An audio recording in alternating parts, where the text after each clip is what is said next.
So everyone's worried about the economy collapsing. Everyone's concerned that, you know, consumers aren't out as much, you know, people aren't spending as much money, and what that necessarily means for large businesses, small businesses, and just everything in general, right? Because if the economy isn't well, then for the most part, right, companies, you know, aren't going to be hiring, and, you know, that affects what? Job growth, that affects people's pockets, that affects people's ability to save, people's ability to provide for their families. So let's talk a little bit about how to kind of protect yourself, and, you know, what sort of things you should look to be doing in times of scarcity, in times of trouble and strife, right? Because you know, there's always going to be economic turbulence in some way, in some fashion, right? There's always going to be things that are going on that are, you know, not conducive to the well-being of, you know, human beings, right? You know, there's conflicts, there's tariffs, there's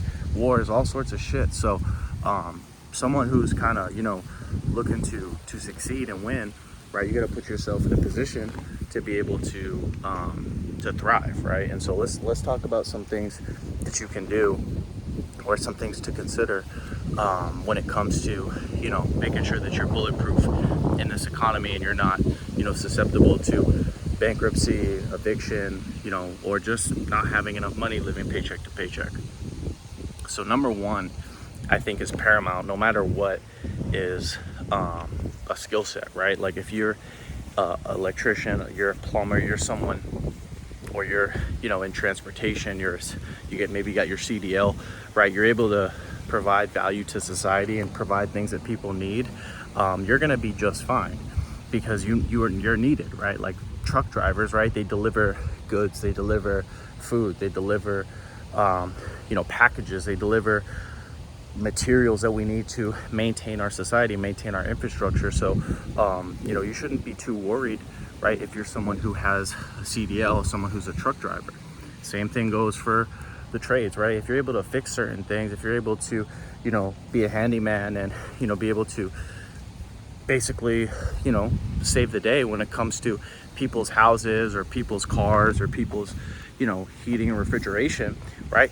You're always going to be able to make money. You're always going to be able to provide for yourself, provide for your family. So that's number one, right? Like, I think if you're needed, right, you put yourself in a position where society needs you, then, I mean, yeah, okay, consumers aren't out spending as much, but that doesn't really affect you, right? Because you're still needed, right? It's really the people who struggle the most are the people who are too abundant, right? Like if you're easily replaceable, right, and there's a freaking collapse, or the economy's just not doing well, then yeah, of course, right? Like people, let's say, like people who are in retail, or people who work as like cashiers or dishwashers, right? Anyone can do that shit. Anyone can do basic labor that doesn't require much inquisitiveness and much talent or much skill development, right? So definitely, I think that's something to consider.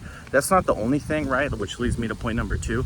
You need to have assets, right? You need to have certain things under your belt to hedge against inflation, and also to protect yourself in times of scarcity, in times of you know, a slow economic time, right?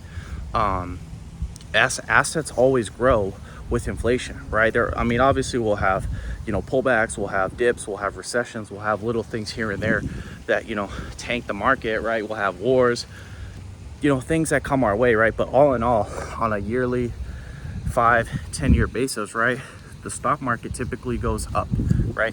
Tech companies typically go up, right? Now we got merges, we have, you know, earnings, we have little things that come our way, right, in the stock market. But for the most part, right, with inflation, with products going up, right, with, you know, like for example, if products are going up, right, people who own stocks don't worry about economic turmoil, because they know that no matter what, inflation benefits them. Inflation actually provides income to them, provides appreciation. So they don't really care, you know, if gas goes to $4, or, you know, eggs go to like $8, or whatever the case may be, or they don't, you know, they don't care if rent goes up, right? Because they have assets that appreciate over time, that, you know, inoculate them from you know, economic problems, economic issues that, you know, average people face, that aren't prepared, that aren't paying attention. So, and again, that doesn't mean that it's just a stock market, right? Like, I think gold's good, Bitcoin, real estate, any form of asset that you can use to provide you income that is valuable. That's a way to hedge against inflation and also hedge against an economy that might not be so great as far as jobs go. So, you know, those are just some things to consider. And then, you know, people who also struggle, I'll be very clear and honest about this. People that have made poor life decisions will always struggle, right? It doesn't matter how good the economy is. It doesn't matter how much of a boom we're in, an economic boom we're in. If you have, like, for example, kids that you couldn't afford, that's gonna fuck you up, right? Because now you have those kids for, you know, till they're at least 18, right? That's if they move out, that's if they start to work and figure things out themselves, right? So now you have to provide for a kid or multiple kids, sorry, you know, for 15 years, right? 12, 13, 14, 15 years. And that's income that's could, you know, let's say you got 2 kids, right? That's probably what, an extra $500 to $1,000 a month minimum, right? You know, you might have to spend more, right? Depending on, you know, schooling and sports and whatever else, right? So that's income that could have gone into assets, right? That could have gone into skill development, that could have gone into savings, right? And most people don't realize, like, how much kids actually affect their ability to save, build wealth, and also, you know, move towards that financial freedom goal that enables them to have more choice in their career, more choice in their lifestyle, more choice in their ability to make decisions. So having kids, and or just, you know, whatever, if it's you got divorced, you know, you have to pay child support, you pay alimony, you know, that's another thing that also can hinder your growth substantially. And, you know, just certain things like that, you know, like that really, most people are just like, they don't think about it that much, of like how much that really could set them back, or has already set them back. So these are just some things to consider. I think for the most part, right, like if you're a hard worker, right, if you're, you know, most people are just suck in general, right? Like even in good times, most people are stupid, right? Most people get comfortable, right? They get hedonistic, right? And so most people, let's be honest, right, they're just okay with getting by, right? They, you know, 70% of people live paycheck to paycheck, but most people aren't really worried about it, right? It's easy. You go, you clock in, you wash your dishes, or you bust your tables, or you know, you fold your hamburgers, or you check out your guests, right? Like whatever, and you go home, and you know, you got a few extra bucks at the end of the month, but you don't, you know, most people aren't thinking about how certain things play out in government, certain things play out in economies and markets. But, you know, if you're privy to these things and you're paying attention, right, you realize that there's certain things you have to have in place, or that you have to be working towards, so that you are protected, and so that, you know, maybe your family's also protected in times of economic turmoil, right? When consumers aren't spending as much money, when jobs are, you know, not like right now, a lot of people are saying that they're having a tough time finding jobs, right? Not a lot of places are hiring, right? I mean, there's places that are hiring, right? But jobs that actually, you know, can sustain a living, right? Like no one, obviously, you know, places like McDonald's, places like Taco Bell, and, you know, all these like fast food chains and, you know, retail places, of course they are always hiring. But as far as like, you know, jobs that pay 50K, 60K, you know, around that range, right? Those places aren't hiring as much as they were a few years ago. So I think it's just important to, you know, if you have a job, count your blessings, right?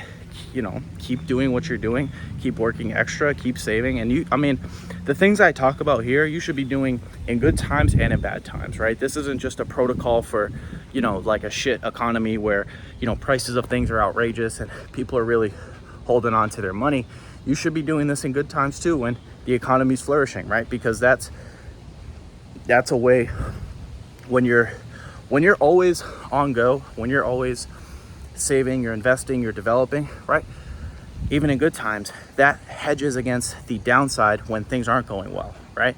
But let's say if you're only focused and you're only working hard and you're only, you know, in go mode when things are bad, right? And then when things are good, you chill, you don't get ahead, right? You just basically were able to work hard enough or you know, do things in a certain way to sustain yourself. But now that things are good, you're like, oh yeah, I can chill, I can play more video games, I can go out more, and you know, just kind of take your foot off the pedal a little bit. That's when you kind of just, you know, get to this oscillation point where you go back and forth and you don't really get ahead, because all the money that you were able to maybe save when things were good, now you splurge and you do a whole bunch of bullshit, right? So just some things to consider, guys. I want you to all be in an abundant position when it comes to career, jobs, business, and just the ability to constantly ascend, right? Constantly elevate your finances, elevate your skills, even in times where people are complaining about prices of goods, and you know, maybe there's an economic slowdown where people aren't spending as much, you know, hindering job growth, and also you know, just your ability to find a job and grow, right? So yeah guys, that's it, that's all. I hope you guys enjoyed this video. If you guys enjoyed this video, make sure to give it a thumbs up. If you're new to my channel, make sure to subscribe, and as always, I will talk to you guys soon. Peace.